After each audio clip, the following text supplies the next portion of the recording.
March 21 என்னோட birthday. நம்ம கூட இருக்க நல்ல உள்ளங்களுக்கு ஒரு கெட் டுகெதர் பண்ணணும்னு நினைச்சேன். நீ நல்லவையா.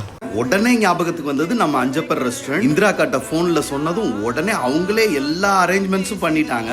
நீ நல்லா இருப்பையா. நைட் டின்னருக்கும் அஞ்சப்பர்லயே mutton biryani, chicken 65, chapati, chicken தொக்கு, குலோப் ஜாமுன் எல்லாமே ரெடி பண்ணிட்டாங்க. இந்த ஈவெண்ட்டை இன்னும் அழகாக்க ஸ்மார்ட் டெக்கர்ஸ்ல இருந்து நம்ம ஜாக்கி ப்ரோவும் இலக்கியா சிஸ்டரும் சேர்ந்து கெட் டுகெதரை இன்னும் ஸ்மார்ட் ஆக்கி ஸ்டேஜ், போட்டோகிராஃபின்னு அமர்க்களம் பண்ணிட்டாங்க. பிறந்த நாளைக்கு என் மனசார வாழ்த்த போறேன். வாழ்த்துறா. இவ்வளவும் பண்ணிட்டு டிஜே இல்லாம எப்படி? அந்த டிஜேயும் நம்ம சாயின்ஷா ஈவென்ட் செம்மையா டிஜே பண்ணி கொடுத்துட்டாங்க. கிட்டத்தட்ட 100க்கும் மேற்பட்ட நல்ல உள்ளங்கள் வந்து நேர்ல வந்து விஷ் பண்ணது எனக்கு ரொம்பவே ஹாப்பி. கூடவே நம்ம தலைவர் ஜிபி முத்து, தங்கதுரை, நாஞ்சில் விஜயன், திவாகர் மாம்சன் எல்லாருமே வந்து விஷ் பண்ணது ரொம்பவே சந்தோஷம். நேர்ல வர முடியாதவங்க போன்ல விஷ் பண்ணதும், அப்புறம் நம்ம கிரிஞ்சு ஸ்குவாட் ஃபேமிலி எல்லாருமே சேர்ந்து விஷ் பண்ணது ரொம்ப பெரிய ஹாப்பி எனக்கு. இவ்வளவு லவ் அண்ட் சப்போர்ட் கொடுக்குற உங்க எல்லாருக்குமே ரொம்ப நன்றி சொல்ல கடமைப்பட்டிருக்கேன். Thank you so much.